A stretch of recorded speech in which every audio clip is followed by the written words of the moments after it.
Olá, tudo bem? Vamos dar início à nossa aula de hoje, então, a respeito do assunto prescrição. Como havíamos falado em sala de aula essa semana agora, pós-feriado de Corpus Christi, que vai do dia 24 de junho ao dia 28, eu não estarei na faculdade para poder lecionar, de modo que a gente está fazendo nossa última aula aqui gravada para que seja transmitida e vocês tenham acesso a essa aula que vai ser disponibilizada, vocês estão agora vendo, obviamente, e com o conteúdo que restava para a gente concluir nossa matéria dentro das causas extintivas da punibilidade e dentre as quais nós temos aí a mais complexa, que é o Instituto da Prescrição, que vamos tratar agora. Eu lembro que nós adiantamos bastante esse conteúdo com algumas das três turmas, mas por vias de qualquer dúvida, nós vamos fazer uma rápida revisão aqui, desde o início e tocar, então, concluir, dar continuidade ao conteúdo até esgotar totalmente essa abordagem a respeito da prescrição, tá bom? Para isso é importante que vocês estejam com o Código Penal em mãos, é importante que tenham também a doutrina, que é o Manual de Direito Penal, parte geral, do Rogério Sanches Cunha, e na parte relacionada aqui à prescrição. Para quem está com um livro um pouco mais desatualizado, como o meu, a página é 318, tá certo? Então vamos lá, gente. Nós sabemos que a prescrição é uma das hipóteses previstas ali no artigo 107 do Código Penal, onde nós temos ali um rol não exaustivo, um rol não taxativo, ou seja, um rol meramente exemplificativo de causas que vão extinguir a punibilidade do Estado, entre elas a prescrição. Falamos das demais, não nos cabe agora falarmos disso novamente. Deixei a prescrição por último porque, como havia dito para vocês, é o conteúdo mais importante, é mais complexo e muito mais explorado nas provas de concurso público e de OAB. E vamos ver então a partir de agora o que é a prescrição. Já falamos aqui, vou falar bem rápido, revendo alguns conteúdos que já tratamos em sala de aula. E o bom da aula gravada é isso, que vocês eventualmente podem voltar, parar, ver, botar mais lento, botar mais rápida, reassistir a aula, tá? Então não tem problema a gente correr um pouquinho aqui na exposição do conteúdo. Então já falamos que a prescrição ela é a perda do direito de punir do Estado ou a perda do direito do Estado fazer com que o condenado execute a pena, cumpra a pena. Então nós temos uma pretensão que é uma prescrição da pretensão punitiva, não é isso? E uma prescrição da pretensão executória, tá certo? Prescrição da pretensão. O que se perde aqui é a pretensão do Estado em aplicar a pena ou executar, fazer com que a pessoa condenada venha a cumprir a pena, em razão do decurso do tempo. Então o tempo vai passando, o poder do Estado vai sendo fulminado, vai sendo atacado aí por esse instituto da prescrição, que pode vir a fazer com que o Estado, em determinado momento, se não punir ou não fazer cumprir a pena, ele perca esse direito de fazê-lo. Tá certo? Então é uma questão de ordem pública. Significa que, independentemente do acionamento, da declaração, da arguição das partes no processo, ela deve ser declarada de ofício pelo juiz, em qualquer fase ou em qualquer grau de jurisdição. Tá certo? Em qualquer fase ou em qualquer grau de jurisdição, o juiz pode declarar de ofício, independentemente de provocação das partes, porque é uma questão de ordem pública. Falamos de hipóteses de imprescritibilidade, bem rapidamente. Falamos que imprescritibilidade é exceção da regra. Os crimes todos, como regra, eles vão prescrever após o decurso de determinado tempo previsto na lei. Vocês vão ver lá no artigo 109 quais são os prazos prescricionais. E, excepcionalmente, nós temos na Constituição duas hipóteses somente de imprescritibilidade, que é a prática de racismo e a ação de grupos armados, civis ou militares contra a ordem constitucional e o Estado democrático. Então, o crime de racismo, que está, essa previsão é no artigo 5º, inciso 42 da Constituição Federal, e esse ação de grupos armados está no artigo 5º, inciso 44 da Constituição Federal. Então são essas duas hipóteses de imprescritibilidade. Perfeito. Falamos que o fundamento da prescrição é justamente punir a inércia do Estado que não atua oportunamente no momento que deveria para aplicar a punição ou fazer cumprir a pena. E também, por outro lado, é um direito fundamental da pessoa, inerente à dignidade da pessoa humana, que não pode passar a vida toda esperando uma punição do Estado. Uma hora o Estado vai ter que perder esse direito de punir e a pessoa vai se sentir segura pelo fato de não poder sofrer a punição do Estado. Tá certo? É uma limitação do poder estatal. Falamos que as espécies de prescrição é a prescrição da pretensão punitiva ou prescrição da pretensão executória. Tá certo? Nós vamos apelidar aqui, então, a prescrição da pretensão punitiva, tá? Nós vamos ter espécies aqui, tá? Dentro da prescrição da pretensão punitiva.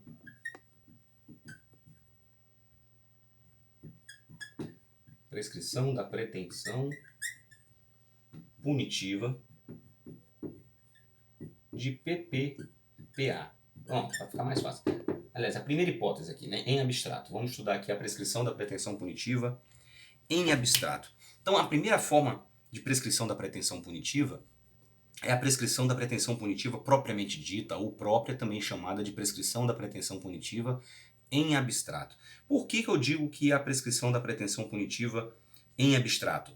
Porque aqui, no momento em que há a prática do fato delituoso, eu não tenho ainda uma pena para aquele crime, uma pena concreta. O juiz não aplicou, não há sentença condenatória ainda. Eu tenho a prática do fato, e a partir da prática desse fato delituoso, nós vamos estudar qual é o termo inicial, a partir de que momento começa a contar o prazo prescricional, mas fato é que eu não tenho uma pena ainda para poder calcular a prescrição. Eu vou ter que me basear com base na pena prevista para o crime em abstrato. A pena que está lá prevista. O camarada praticou um crime de furto simples, figura do artigo 155 caput do Código Penal, eu vejo lá qual é a pena prevista. 1 a 4 anos de reclusão. Opa, então se a pena máxima prevista é 4 anos de reclusão, eu vou lá no artigo 109 do Código Penal, que vai dizer em quanto tempo prescreve o crime cuja pena máxima é de 4 anos de pena privativa de liberdade. Vocês vão ver lá que é 8 anos. Então um crime que tem a pena máxima prevista de 4 anos prescreve em 8 anos. Então, a prescrição da pretensão punitiva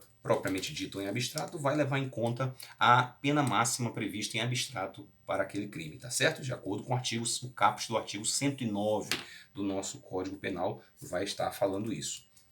Perfeito, então.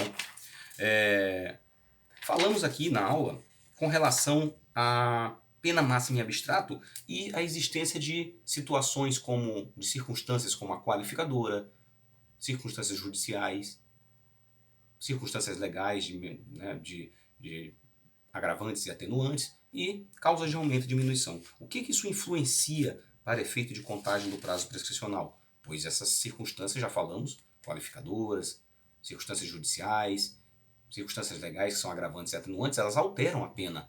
Tá? Então vamos lá. Com relação às qualificadoras, já falamos em sala que não há grande dificuldade em se calcular a prescrição em abstrato por conta de qualificadoras. Por quê? A qualificadora nada mais faz do que trazer um determinado patamar de pena mínima e máxima para um patamar maior. Então vamos dar o exemplo do furto, que tem pena na sua forma simples do caput, tem pena prevista de 1 a 4 anos de reclusão.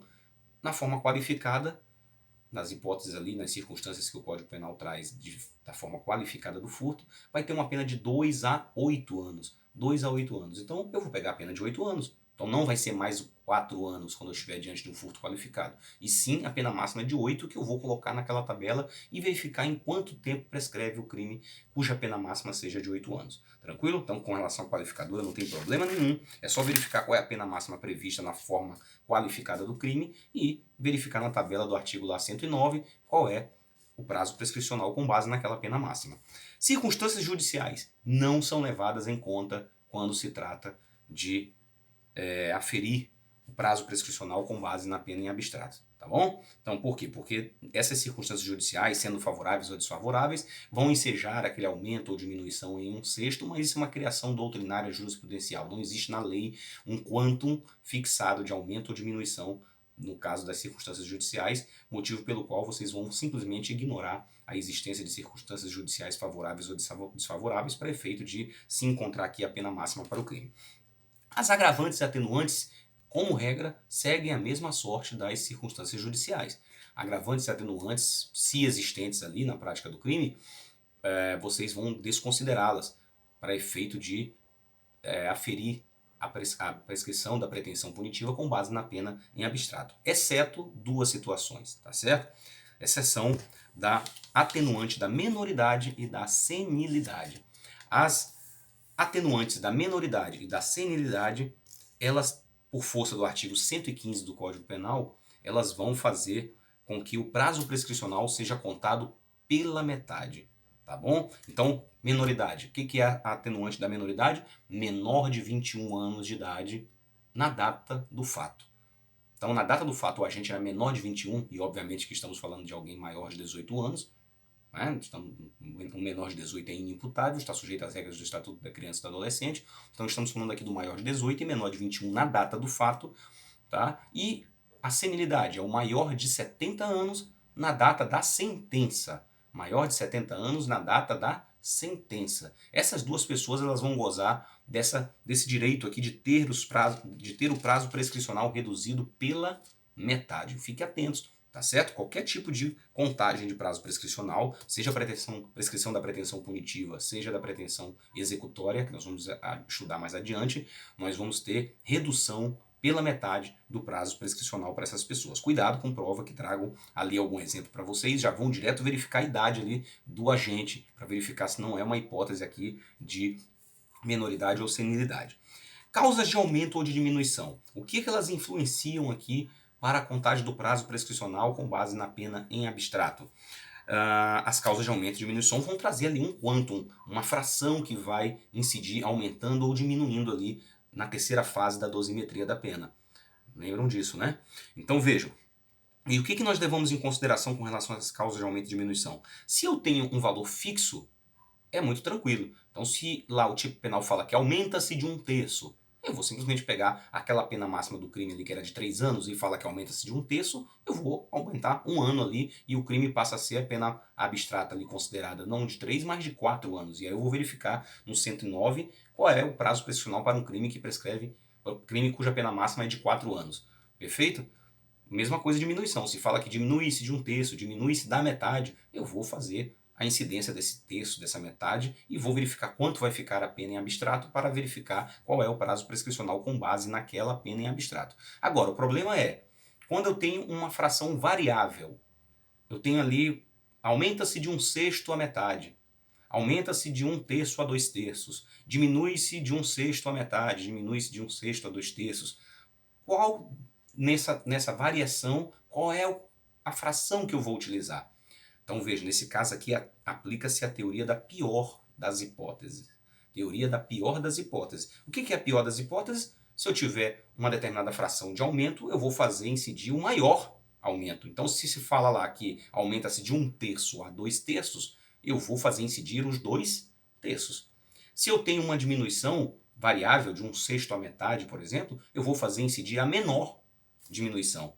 Então 1/3 a metade, eu faço incidir 1/3, tá certo? Ou 1/6 a metade? 1/6. Então a menor diminuição ou maior aumento é que eu vou levar em consideração para aplicar na pena em abstrata e verificar quanto aquela pena vai ficar e comparar, né, procurar na tabela ali, na descrição, não é bem uma tabela, mas um rol ali de incisos do artigo 109 e verificar em quanto tempo aquele crime vai prescrever, fazendo incidir essas causas de aumento e de diminuição. Tá bom, gente? Em caso de concurso de crimes, é algo que influencia também na pena máxima. Se eu tenho crimes em concurso material, nós falamos que o sistema do cúmulo material, a somatória de penas. Se eu tenho o concurso formal de crimes, que aumenta-se de 1/6 a metade. Eu tenho o concurso, o crime continuado, a chamada continuidade delitiva, que aumenta-se de 1/6 a 2/3. Né? Nós já estudamos todas essas figuras aí de concurso de crimes. Mas, em se tratando de concurso de crimes, pela regra do artigo 119 do Código Penal, o Instituto da Prescrição ele vai incidir sobre a pena de cada um dos crimes isoladamente, tá bom? Então desconsidere um concurso de crimes para efeito de prescrição. A prescrição é calculada sobre cada um deles isoladamente, tá bom? Perfeito. Quais são as consequências aqui da prescrição da pretensão punitiva com base na pena em abstrato? Quais são as consequências aqui da prescrição da pretensão punitiva com base na pena em abstrato. Então, se o juiz vem a reconhecer a prescrição da pretensão punitiva com base na pena em abstrato, em primeiro lugar, extingue-se o direito de punir do Estado, desaparece o direito de punir do Estado. Então, inviabilizando a análise do mérito. Vejam bem, prescrição é mérito, tá? Prescrição diz respeito diretamente ao direito de punir do Estado. O juiz, quando sentencia e reconhece a prescrição, extinguindo o direito de punir, ele está proferindo uma sentença de mérito. Uma sentença de mérito. O que ele não vai fazer é analisar as provas, analisar o fato em si. Ele vai declarar extinta a punibilidade. Ele não vai perder tempo se debruçando, analisando se o indivíduo praticou a conduta ou não, se havia prova ou não, se ele é culpado ou inocente. Ele não vai entrar nesse mérito. Ele vai entrar simplesmente no mérito exclusivamente da prescrição e vai extinguir o processo declarando a extinção da punibilidade pela prescrição da pretensão punitiva. Tá certo? Segunda consequência, se houver uma eventual sentença condenatória, provisória, aquela recorrida, essa sentença vai ser rescindida, tá certo? Ela perde seus efeitos, ela vai ser desconsiderada, digamos assim. Vocês vão estudar as questões mais específicas na matéria de processo penal. Mas essa sentença condenatória vai ser rescindida se ela não é transitada em julgado. Então não vai decorrer dela nenhum efeito penal ou extrapenal. Esse indivíduo não vai ser considerado reincidente, tá? Não vai ser considerado como antecedentes criminais, tá certo? Não vai estar sujeito à reparação de danos decorrentes dessa conduta. Então, não gera nenhum efeito penal ou extra penal essa sentença que reconhece a prescrição. O acusado não vai ser responsabilizado pelas custas do processo, não vai ser obrigado a pagar as despesas do processo e vai ter direito à restituição integral de eventual fiança que ele tenha pago, tá certo? Então são esses aí as consequências do reconhecimento de uma prescrição da pretensão punitiva com base na pena em abstrato. E qual é o prazo inicial para a contagem dessa prescrição? A partir de que momento o dia inicial, o marco inicial, o termo inicial da contagem da prescrição? Então vamos lá, o artigo 111 do Código Penal, vai dizer qual é o termo inicial da contagem do prazo prescricional. Então atentem aí, peguem o artigo 111 e vamos acompanhar então as hipóteses de contagem inicial do prazo prescricional. Primeira hipótese que nós temos no artigo 111, o dia em que o crime se consumou. Então a data da consumação do crime, a partir daquele momento em que o crime está consumado, inicia a contagem do prazo prescricional. É como se, quando o indivíduo comete a infração penal e houve a consumação do crime, aciona-se o cronômetro ali com a contagem do prazo prescricional e o tempo passa agora a correr em desfavor do Estado e em favor do agente. Perfeito? Então, consumação e não a data da conduta. Então, preste atenção. Se a prova disser para vocês que fulano A atirou contra B, B ficou internado no hospital durante 3 meses e só depois de 3 meses que ele morreu, no momento da morte é que houve a consumação do crime de homicídio. E é a partir daquele momento que vai começar a contagem do prazo prescricional, e não no momento em que ele efetuou os disparos ali, que seria o momento da ação.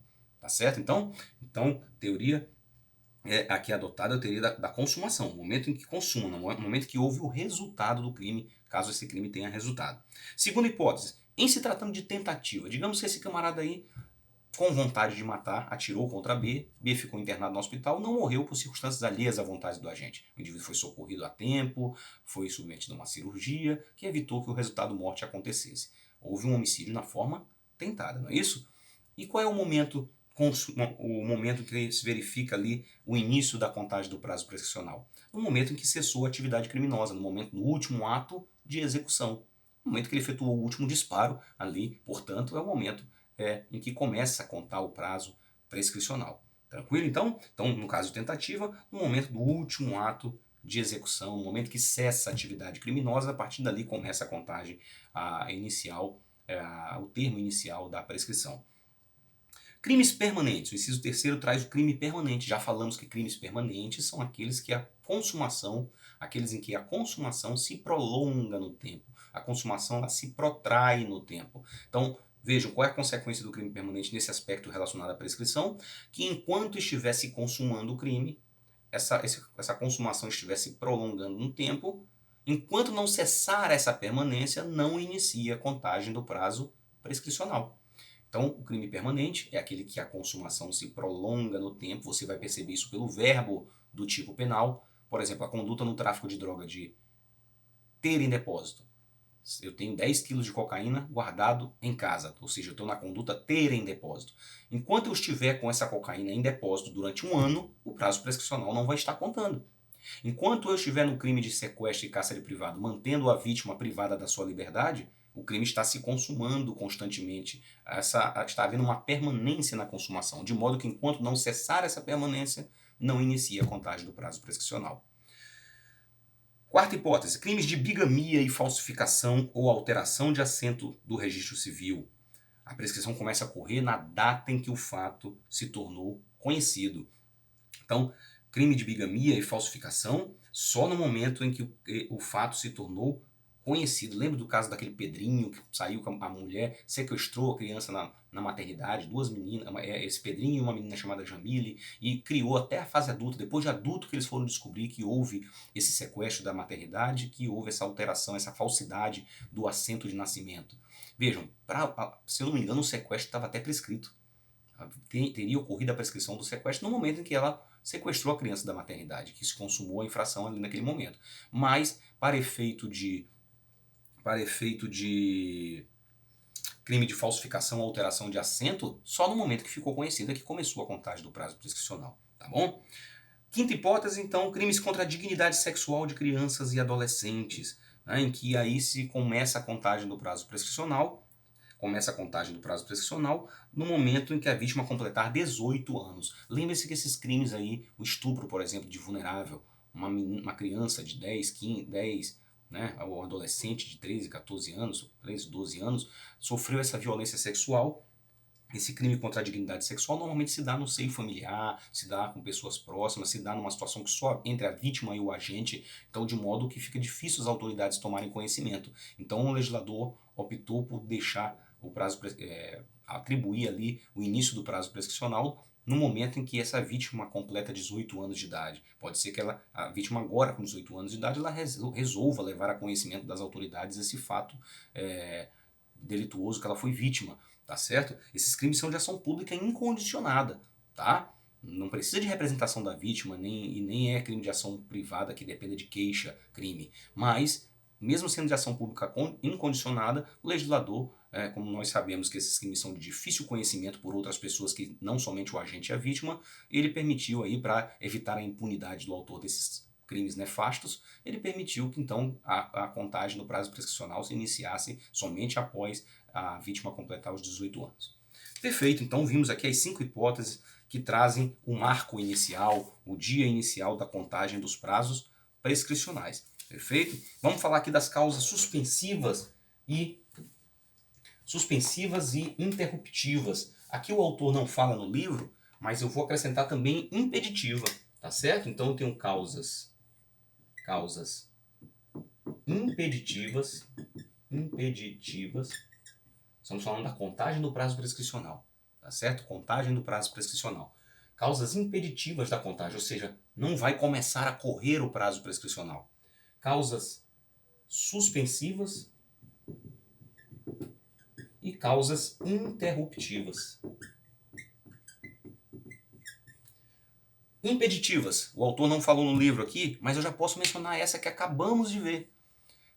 Essa aqui, o prazo prescricional não começa a correr enquanto a vítima não completar 18 anos, no caso de crimes contra a dignidade sexual.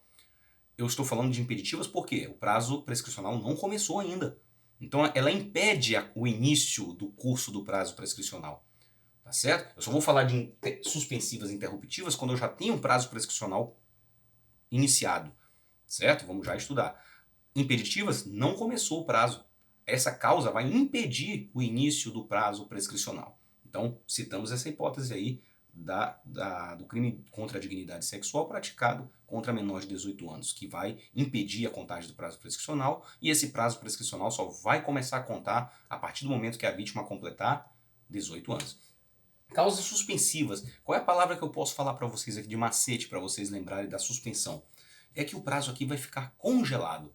A suspensão vai congelar o prazo prescricional. O prazo já começou a correr, por exemplo, na data do fato, e surgiu alguma hipótese, alguma causa que vai suspender essa contagem, vai parar a contagem ali do prazo prescricional. E o que acontece quando cessa essa causa suspensiva? O prazo volta a contar de onde havia parado.